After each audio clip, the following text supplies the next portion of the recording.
posée aujourd'hui, je le disais au préalable, est peut-être étonnante. Peut-on tout pardonner ? Quelques mots d'abord pour définir ce qu'est le pardon, pour qu'on sache vraiment de quoi on va parler tous ensemble. Alors on peut définir le pardon comme le fait de tenir pour nul un manquement, une offense, une faute, une erreur commise. Tenir pour nul, ou il y a aussi une expression en français, ne pas tenir rigueur. Pardonner à quelqu'un, donc, c'est annuler le poids de la faute, de la culpabilité, de l'erreur ou de l'offense qui a été commise, qui a été subie par une personne. Il y a aussi un autre sens peut-être du pardon, qui est un sens, je dirais, minoré, qui est quand on veut prendre un petit peu les devants pour se faire pardonner quelque chose qui pourrait être une faute ou qui pourrait ennuyer quelqu'un, on prend un peu les devants et on demande de minimiser la faute éventuelle dans des expressions comme pardonnez mon intrusion, pardonnez mon indiscrétion, veuillez me pardonner.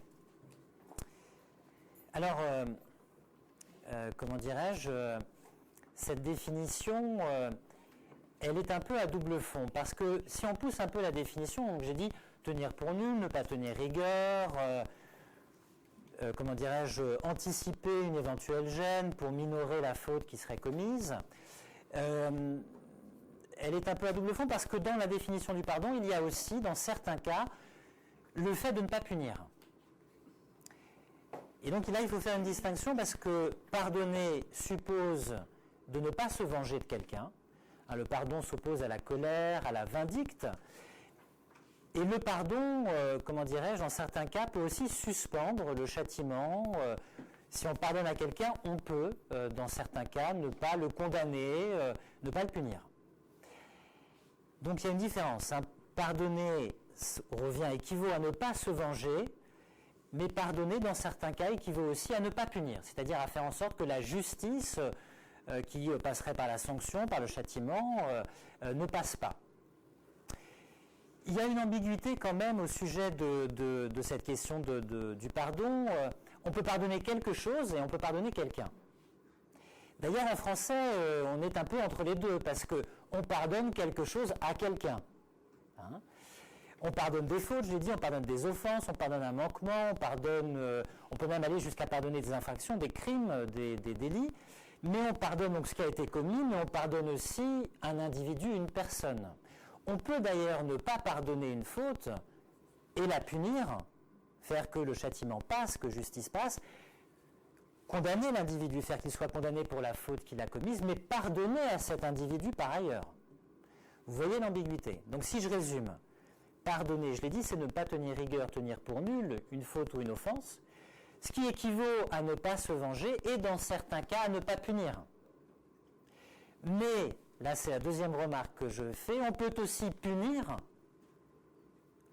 quelqu'un pour la faute qu'il a commise, et donc la faute qui a été commise, et en même temps lui pardonner. Il y a une petite ambiguïté là, d'accord ? Donc je l'ai dit, pardonner, ça s'applique à des choses qui ont été commises, des actes, ça s'applique aussi à des personnes, les personnes qui ont commis ces actes. Hein. Je dis, il y a pardonner quelque chose à quelqu'un, il y a aussi pardonner quelqu'un, il y a même en français l'expression pardonner à quelqu'un. Hein. Vous connaissez l'expression, il faut pardonner à ses ennemis. Donc ça, c'est une première définition du pardon. J'en ajoute une autre qui est un peu plus philosophique et je la trouve intéressante. Elle est un peu inattendue, vous allez voir. Je la donne parce que elle est moins neutre que celle que je viens de donner. Elle constitue une prise de position et on va voir si vous êtes d'accord ou pas dans la suite de la discussion avec cette définition du pardon. Elle est un peu surprenante. Pourquoi ? Parce qu'on la trouve chez un auteur où on ne s'attendrait sans doute pas à la trouver. On la trouve chez Thomas Hobbes.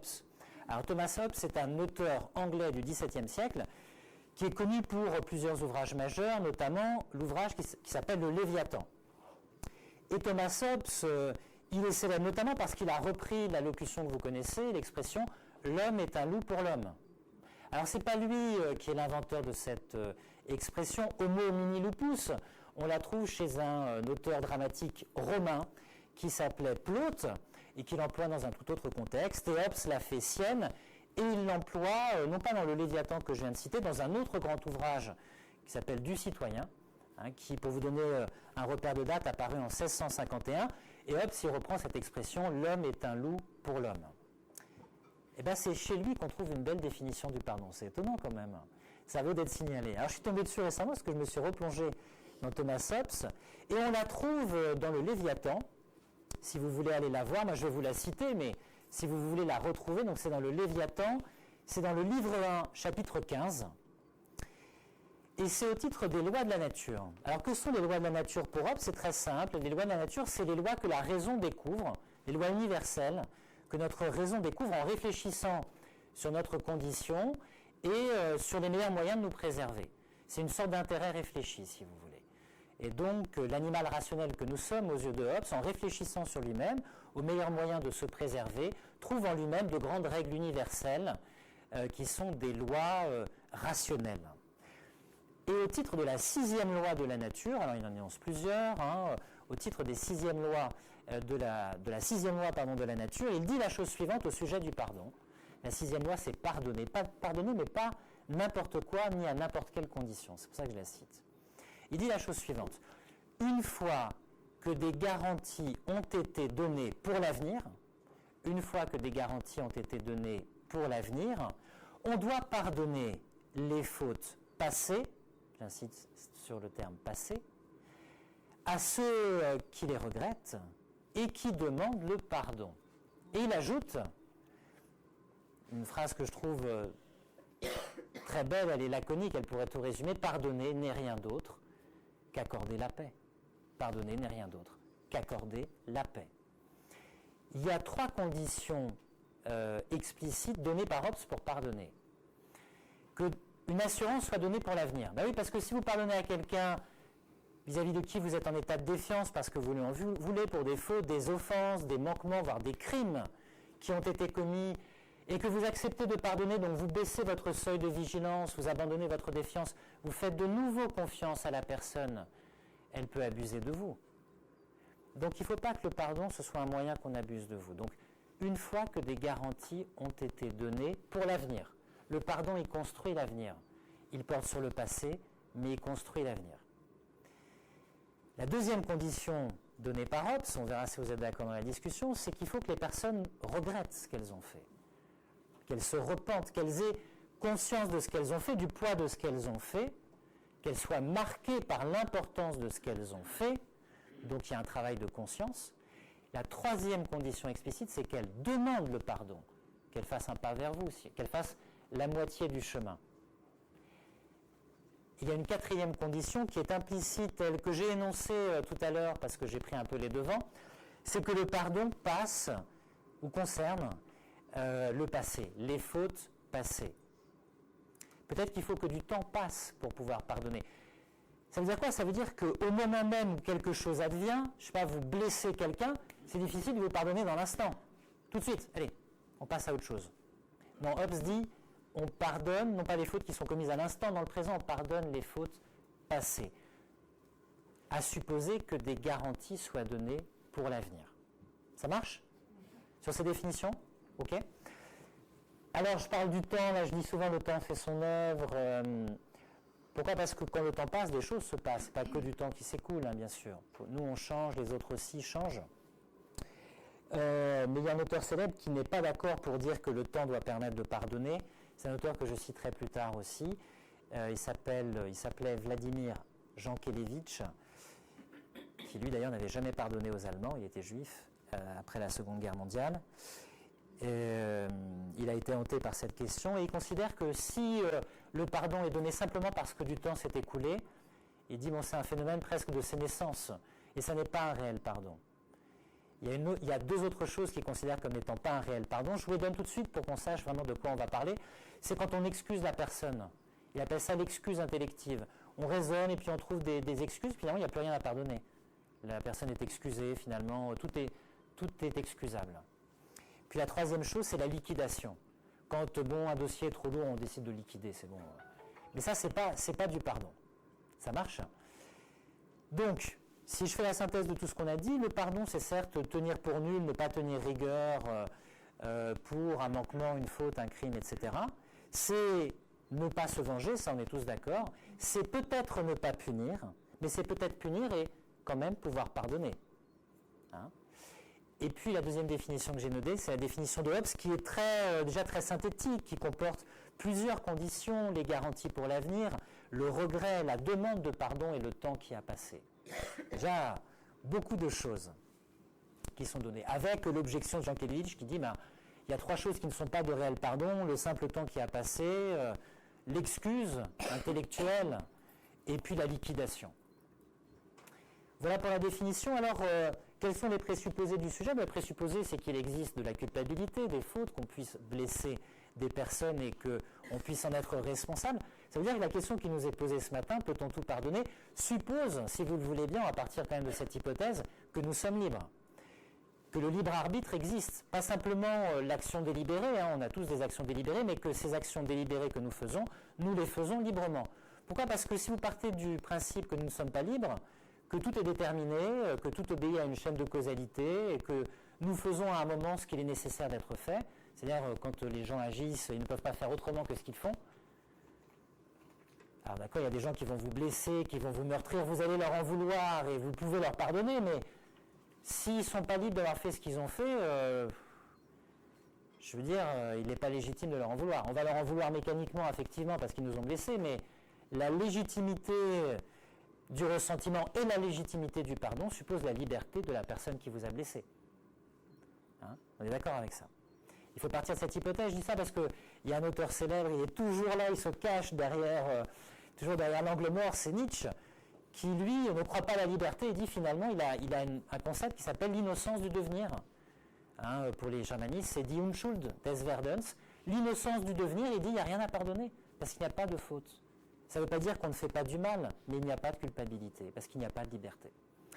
Donc ça, je vous demande de laisser ça de côté à partir de l'hypothèse qu'il existe une liberté, que donc on est responsable de ce qu'on fait, et donc ça veut dire qu'il y a une imputabilité, on peut nous imputer la chose qui a été faite, on peut légitimement nous la reprocher et peut-être nous la pardonner. Les enjeux sont simples, c'est les enjeux des relations personnelles, sentimentales, affectives. Peut-être qu'il est difficile d'avoir des relations de longue durée sans avoir rien à pardonner. C'est vous qui allez me le dire. Ah, ça, il y a du vécu. Ou sans avoir rien à se faire pardonner. Parce que, l'erreur est humaine et c'est difficile de construire sur le long terme des relations sans le pardon. Et puis, le pardon, il a aussi une fonction, judiciaire. Ça, c'est étonnant, judiciaire, parce que c'est pas un juge de nous pardonner. Judiciaire et politique, à travers deux notions auxquelles on ne pense pas toujours, qu'on ne va pas traiter aujourd'hui, parce qu'on ne va pas se lancer dans ce sujet, c'est l'amnistie et la grâce. Alors l'amnistie, c'est un vote du Parlement, c'est une loi spéciale dont l'application est collective, et qui s'applique à un groupe d'individus qui sont considérés comme exempts des poursuites qui pourraient être faites contre eux à l'occasion de délits, d'infractions ou de crimes. Il y a eu plein d'amnisties dans l'histoire de France. Vous savez, quand Napoléon il revient pour les 100 jours, il revient de l'île d'Elbe, toute l'administration, quasiment toute, a collaboré avec les puissances étrangères. Donc il amnistie tout le monde parce qu'il faut continuer à faire la guerre aux puissances coalisées. Après la Seconde Guerre mondiale, il y a eu, peut-être parfois on l'oublie, il y a eu une loi d'amnistie votée par la 4e République. De Gaulle n'en a pas moins pensé quelque chose concernant la 4e République à cette occasion. En 1951, la 4e République vote une amnistie pour tous les crimes de collaboration qui ont valu des peines ou qui valent des peines, même par contumace, de moins de 15 ans. Voilà, circuler, il n'y a plus rien à voir, c'est fini.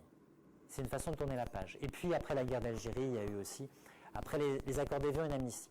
Ça c'est l'amnistie, puis la grâce, c'est la décision présidentielle qui est d'application individuelle, qui est un peu l'héritière de ce que faisaient les rois de France. Vous savez, quand les rois de France arrivaient sur le trône, un nouveau roi arrivait sur le trône, parfois il graciait des personnes qui avaient été condamnées par le roi précédent. C'était une façon de ne pas être grevé par les haines et l'hostilité du temps passé. Donc voilà pour les définitions, voilà pour les enjeux. Pourquoi cette question alors? Alors moi-même, je me demande, pourquoi avoir posé la question, peut-on tout pardonner? Parce qu'il existe en français un adjectif qui est impardonnable. Alors je ne sais pas si vous l'employez parfois, cet adjectif, j'espère que ça ne vous arrive pas souvent, mais il existe quand même l'adjectif impardonnable. Et pourtant, Moi, je m'appuie sur une thèse, je suis d'accord avec cette thèse, qui est la thèse de Jacques Derrida. Jacques Derrida, il écrit un article qui est juif, qui était juif, écrit, c'est important pour la question, comme pour Jean Kelevitch, qui lui n'avait pas pardonné aux Allemands, en tout cas à la philosophie allemande d'une certaine façon. Jacques Derrida écrit à la fin du siècle, il écrit en 1999 un article qu'il fait publier dans Le Monde des débats, et un article qui s'appelle, on peut le retrouver sur Internet, « Le siècle et le pardon ». Et Jacques Derrida dit cette phrase énigmatique, « Il n'y a de pardon s'il y en a, que là où il y a de l'impardonnable ». Alors vous allez me dire que c'est contradictoire, parce que, oui, ben justement. Justement pourquoi ? Parce que tout ce qui est pardonnable, bon ben on comprend qu'on le pardonne, puisque c'est pardonnable, avec le temps. J'ai dit que le temps ne suffisait pas à lui tout seul comme simple écoulement, mais tout ce qui est pardonnable, on comprend qu'avec le temps, on finisse par le pardonner. Mais le problème, c'est l'impardonnable. C'est de savoir si le pardon est relatif ou absolu, et s'il est limité ou s'il n'est pas limité. Et ma dernière remarque, pour bien vous faire comprendre en fait comment dirais-je, la légitimité de cette question, hein, peut-on tout pardonner ? Parce qu'en fait, je pense que la question du pardon, elle est là. Si vous avez posé la question, est-ce que le pardon est important ? On n'aurait pas discuté du fond du problème. On aurait discuté du pardon, de l'importance que vous lui accordez. On n'aurait pas discuté du fond du problème. Vous avez vu que Jacques Derrida ne dit pas qu'il y a pardon. Il n'y a pardon s'il y en a que là où il y a de l'impardonnable. Et pour vraiment asséner cette idée, puis après je commence par vous poser des questions, et c'est vous qui allez parler, moi je vais arrêter de monologuer, mais j'aurais planté le décor, si vous voulez, et donné des jalons qui sont importants, nécessaires pour nous, pour avoir une discussion un peu éclairée, pour pas que ça parte dans tous les sens. Je prends un exemple qui peut-être là aussi va vous surprendre. S'il y a une religion, une spiritualité qui a mis en avant le pardon, c'est bien le christianisme, l'évangile. Vous savez, Jésus sur la croix, au moment où il va être sacrifié, il dit « Pardonnez-leur, ils ne savent pas ce qu'ils font ». Et c'est vrai que quand on se plonge dans l'évangile, je prends l'exemple de l'évangile le plus emblématique pour le pardon, c'est l'évangile de Luc. On regarde le chapitre 17, vous regardez les versets 3 et 4. Il s'adresse à ses disciples au nom de la fraternité humaine. Il emploie d'ailleurs le terme grec de frère, adelphos. Ça veut dire frère. Et il dit, en grec, il dit prosékété autois, ça veut dire préoccupez-vous les uns des autres. Et il dit, si quelqu'un fait un manquement, une erreur, n'hésite pas à lui faire des reproches, à le blâmer. Hein, c'est epitimao, c'est le verbe faire des reproches, blâmer. Et il dit, si la personne pêche, c'est pas le verbe pécher en grec, mais bon, si il fait 7 fois une erreur dans la même journée, vous allez me dire 7 fois c'est quand même beaucoup, mais c'est Jésus. S'il fait 7 fois des erreurs dans la même journée, et qu'il vient te voir, et qu'il y repense, le terme grec c'est métano, qu'il y réfléchit, qu'il revient sur son idée, on dirait qu'il se repent, qu'il regrette, etc. Il dit pardonne-lui.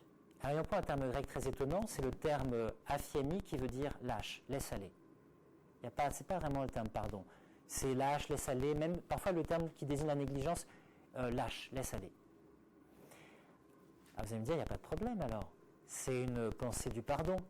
Ben, en réalité, si vous regardez, je vous incite vraiment à le lire, ce début, ces quelques lignes du chapitre 17 de l'évangile de Luc, moi je vous ai cité les versets 3 et 4, mais si vous regardez le verset 1 et 2, il y a toute autre chose qui est dit par Jésus. Il dit, avant de revenir à la fraternité humaine, il parle de ce qui a rompu la fraternité humaine et il dit la chose suivante, il est impossible qu'il n'arrive pas des scandales, scandala, en grec, terme très fort ici qui veut dire des offenses extrêmement graves. Et il dit la chose suivante, malheur à celui qui les a commises, par qui elles arrivent. Écoutez bien la phrase, il vaudrait mieux pour lui qu'on lui mit autour du cou une pierre de moulin et qu'on le jetât dans la mer. Étonnant quand même. Ça veut dire quoi ? Ça veut dire que, oui, il prêche le pardon au nom de la fraternité humaine, mais il y a des choses qui peut-être rompent la fraternité humaine et qui, je ne dis pas qu'elles sont impardonnables, mais ça revient peut-être dans son esprit à Dieu de les pardonner. C'est au-delà peut-être de ce qu'on peut demander au nom de la fraternité humaine. Très étonnant. Et en même temps, on trouve, si vous voulez, un autre texte qui, pour complexifier cette vision du christianisme, un texte qui a fait référence, qui ne sont pas les paroles de Jésus, qui sont les paroles de saint Paul dans la première épître aux Corinthiens. Il définit la charité, qui est l'amour absolu, pourrait-on dire. Et il dit, cette phrase étonnante, il dit elle ne tient pas compte du mal. C'est quand même incroyable de ne pas tenir compte du mal qui a été commis. Elle ne tient pas compte du mal, elle ne met pas sa joie dans l'injustice, il précise tout de suite, c'est pas un amour de l'injustice, mais elle met sa joie dans la vérité, et il prononce cette phrase incroyable, elle excuse tout, elle croit tout, elle espère tout, elle supporte tout. Je dirais, débrouillez-vous avec ça. D'un côté, vous avez l'appel au pardon, mais peut-être limité, parce qu'il y a des choses que peut-être les êtres humains ne peuvent pas pardonner, peut-être que c'est remis à un pardon supérieur, qui sont les paroles de Jésus dans l'évangile de Luc, et de l'autre côté, vous avez l'absolu de l'amour avec la charité qui dit, elle pardonne tout, et saint Paul cite les 3 vertus théologales, la foi, l'espérance et la charité, qu'il réunit dans une même définition de la charité. Donc voilà, on est vraiment dans ce cœur du problème. Vous voyez que même dans une religion, une spiritualité du pardon, la question de l'impardonnable, je dirais, se pose et peut-être en fait le centre du sujet. Ça marche ? À la première question, je prends un chemin de traverse. Je vais vous poser une question qui n'est sans doute pas la question attendue par vous. On va commencer léger, parce que c'est quand même un thème un petit peu difficile. Mais je trouve par une question qui vaut d'être posée, est-ce que le plus important, à vos yeux, n'est pas de se pardonner ? Parce que on attend parfois le pardon, on demande le pardon, on dépend des autres pour le pardon, mais est-ce que le plus important, c'est pas de se pardonner ? Et j'enfonce un peu le clou en vous posant cette question, parce que, je me fais un peu l'avocat du diable, mais à quoi sert d'être pardonné par les autres si on ne sait pas pardonner soi-même ? Est-ce que le plus important, au fond, on a toujours tendance à voir le pardon comme une demande à l'autre, comme une relation interpersonnelle. C'est ce dont je viens de parler, mais je fais exprès de prendre un petit peu un chemin de traverse. Est-ce qu'en fait, le pardon le plus fondamental, c'est pas le pardon qui est dans le face-à-face avec l'autre, c'est avec soi-même. Est-ce que vous seriez d'accord pour le dire ? Ou pas ? Vous pouvez ne pas être d'accord. Si vous n'êtes pas d'accord, vous avez tort, mais vous pouvez ne pas être d'accord. Vous pouvez ne pas être d'accord. Alors, mais dites-moi, est-ce que le plus important pour vous, est-ce que c'est une prise de position importante ? Parce que finalement, c'est vrai que le pardon, parfois on l'attend des autres, on veut le donner aux autres, mais est-ce qu'il ne faut pas commencer par soi ? Je ne sais pas. Mais de toute façon, non, mais il n'y a pas, je veux dire, il n'y a pas de quelqu'un qui a raison ou qui a tort. C'est pas, vous vous dites c'est trop facile, c'est un peu facile. C'est vrai qu'on se regarde dans la glace le matin, on se dit mais finalement allez, je me pardonne, on y va. On recommence la journée. Vous êtes à la fois le juge et parti. Vous dites finalement j'ai pas été si mal que ça, pas resté quand même plombé. L'autre m'en veut, mais bon, voilà. Donc c'est vrai il y a ça et je plaisante un peu, mais c'est la thèse d'Hannah Arendt. Hannah Arendt, dans La condition de l'homme moderne, dans le chapitre 5, elle dit exactement ce que vous dites, Eric. Elle dit le pardon. Alors le pardon repose sur l'amour pour Arendt. Le pardon repose sur l'amour pour elle et elle dit finalement on ne peut pas se pardonner à soi. Pourquoi ? Parce que c'est notre identité qui est en jeu. On pardonne à la personne, pas simplement les actes, mais à la personne qui les a commis. Ces actes, et elle dit que notre identité est en jeu, dans l'action, dans la parole ou dans la faute, le pardon, il faut un regard, quelqu'un d'autre, qui à un moment nous donne le pardon, nous accorde le pardon, etc. Donc c'est la position d'Hannah Arendt, on ne peut pas se pardonner à soi-même. Moi je tendance à penser quand même qu'on peut se pardonner à soi-même, mais je comprends votre argument, c'est hypocrite, c'est peut-être un peu facile, et puis on est jugé parti. Alors, il y avait madame, et puis oui. Sur la question du don, parce que c'est une autre question que je voulais poser, la question du don. Parce que la question de savoir si le pardon est encore du domaine du don, c'est une question qui a été beaucoup débattue. C'est une question épineuse, parce que quand on donne quelque chose, généralement on cède un bien, une chose, un objet. Alors que dans le pardon, il n'y a pas de cession. Donc, c'est un argument qu'on donne parfois pour ne pas identifier le pardon à un don. Mais j'y reviendrai tout à l'heure. Ce qui est intéressant là dans ce que tu as dit, notamment pour rebondir sur les choses qu'on a déjà un peu esquissées, c'est la différence entre le pardon de l'intelligence et du cœur. Parce que c'est vrai qu'on peut... moi, je pense par exemple aux couples qui pensent s'être pardonnés, qui en réalité ne se sont pas pardonnés. Parce que vous avez... je ne sais pas si vous en seriez d'accord, parce que on peut pardonner par analytique, intellectuellement. Comprendre les raisons que l'autre nous donne à l'occasion d'une discussion, d'un problème qui se pose, et se dire on continue. Mais on voit bien que dans la relation, quelque chose n'est pas, je prends un mot un petit peu religieux peut-être, mais il ne faut pas y voir quelque chose n'est pas absous, quelque chose n'a pas été dissous, de la rancœur passée. Donc pardonner avec l'intelligence et pardonner avec le cœur, ça n'est pas la même chose. Ça me fait penser à une très belle formule. Alors, moi je ne suis pas un bibliste, mais je cite la Bible, parce qu'elle est connue cette formule, elle se trouve dans le premier livre des rois, c'est le chapitre 3. C'est Salomon qui demande à Dieu, il demande l'intelligence du cœur. Il dit à Dieu, donne-moi un cœur intelligent. Donne-moi un cœur intelligent. Alors la suite, c'est pour savoir discerner le bien du mal et pour savoir guider son peuple. Donc il y a l'intelligence peut-être du cœur qui est la réunion à la fois de la compréhension et en même temps de l'émotion. Je dis ça parce qu'il y a un pardon qui peut être soit que intellectuel et qui n'est pas un vrai pardon, et il y a le pardon du cœur qui est un vrai pardon mais auquel il ne faut pas manquer l'intelligence. De la compréhension de ce que l'autre nous a dit. Donc, il faut quand même marcher sur ces deux jambes. Il y a l'émotion et l'intelligence de ce qu'est l'autre, de ce qu'est notre relation à l'autre, de ce qui s'est passé, etc. Mais j'en reviens à ma question, parce que vous êtes malin, vous ne répondez pas à cette question. Est-ce que finalement, quand on pardonne même à l'autre, on ne pardonne pas pour soi ? Je vais finir en évoquant la pensée d'un auteur qui a beaucoup réfléchi sur cette question, c'est Paul Ricoeur. Paul Ricoeur qui a écrit un livre qui s'appelle « La mémoire, l'histoire, l'oubli ». Et Paul Ricoeur, dans l'épilogue de ce livre, s'intéresse à la question du pardon. Et il dit la chose suivante, il dit on peut à la fois considérer que des choses sont impardonnables et pardonner à ceux qui ont commis ces choses.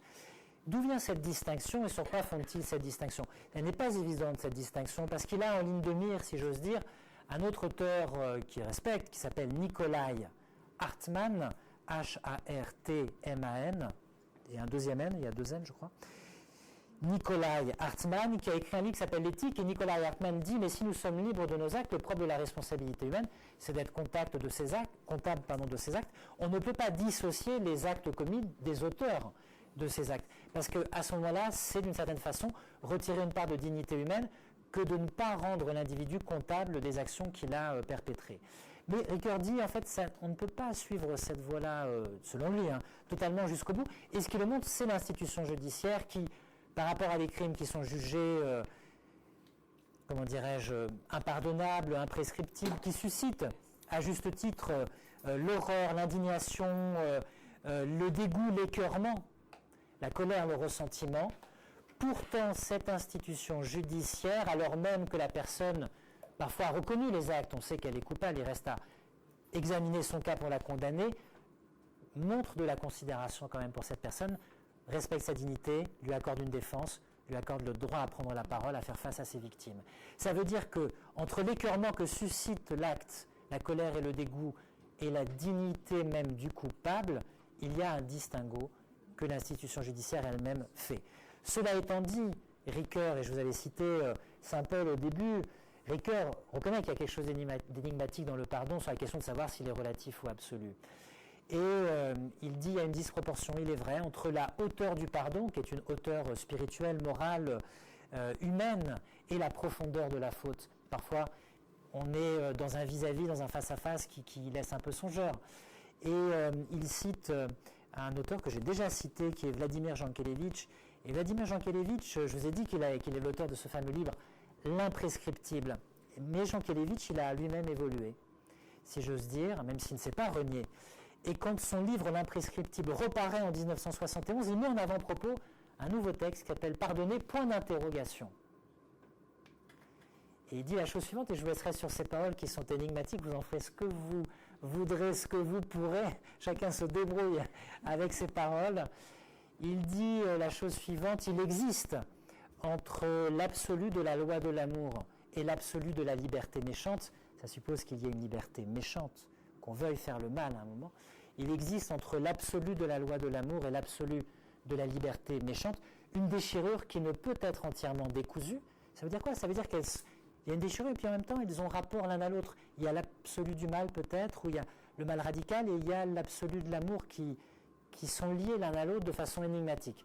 Et il ajoute la chose suivante, nous n'avons pas cherché à réconcilier l'irrationalité du mal et la toute-puissance de l'amour. Et la dernière phrase, je trouve, est incroyable, et elle est énigmatique, peut-être parce que le pardon aussi a une part énigmatique. Hein. Il dit, le pardon est fort comme le mal, mais le mal est fort comme le pardon. Alors, je laisse vous débrouiller avec ça. Merci en tout cas de votre participation. Et puis, voilà, vous avez 4 heures pour résoudre cette là. Et puis, bonne fin de journée.